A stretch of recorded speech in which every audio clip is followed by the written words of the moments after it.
ไข่ไฟน้ำมันไอ้เจ๊กไฟแดงเอาไอ้ไข่ตัวขวาไอ้เจ๊กเตะแล้วโอ้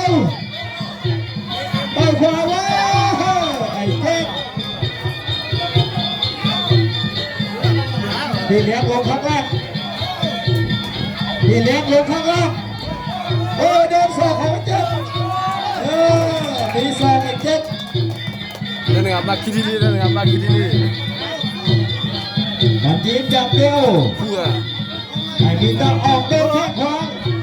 ของไอ้ไข่ต่อยขวาเอายังไงไอ้มีต้องออกไอ้ไข่ต่อยขวาเอาเตะเอา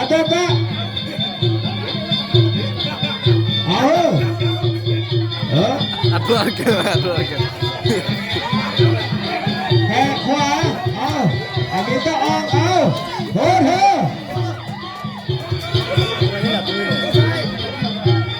สองต่อยขวาเอามีต้องออกต่อยขวา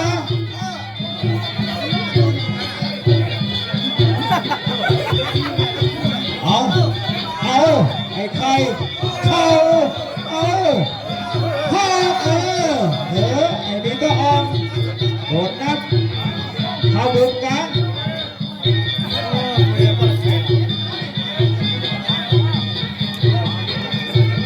โดดนับเปิดแล้วไอ้นี่ก็ออกซ้ายขวาซ้ายเอาจะได้ไอ้นี่ก็ออกเอาตัวขวาขึ้นโอ้โหแล้วสับฮิปมีลูกหลังฮิป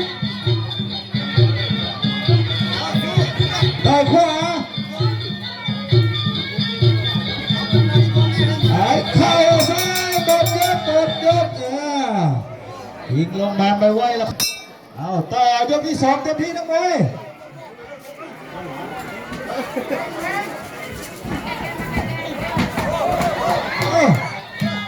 มีตะอองแดงไอ้ไข่แดงเงินออกมาต่อยขวาไอ้มีตะอองทิพย์เอาแข้งขวาลูกคนมามีตะอองไอ้ไข่อย่าไว้ซ้ำมันเอาเลยโถไอ้บินต้องออกเร็วไอ้ไข่แข้งซ้ายเอา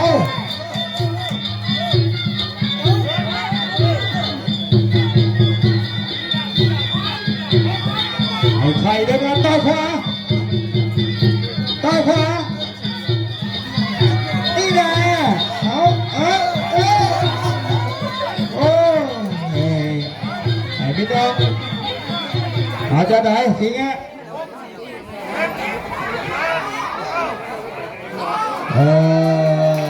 ตาแซ่ไอ้ใครชนะไปยกที่สองเลยเด้อเอาไปคนละ3 บาทป่ะค่าตัวป่ะ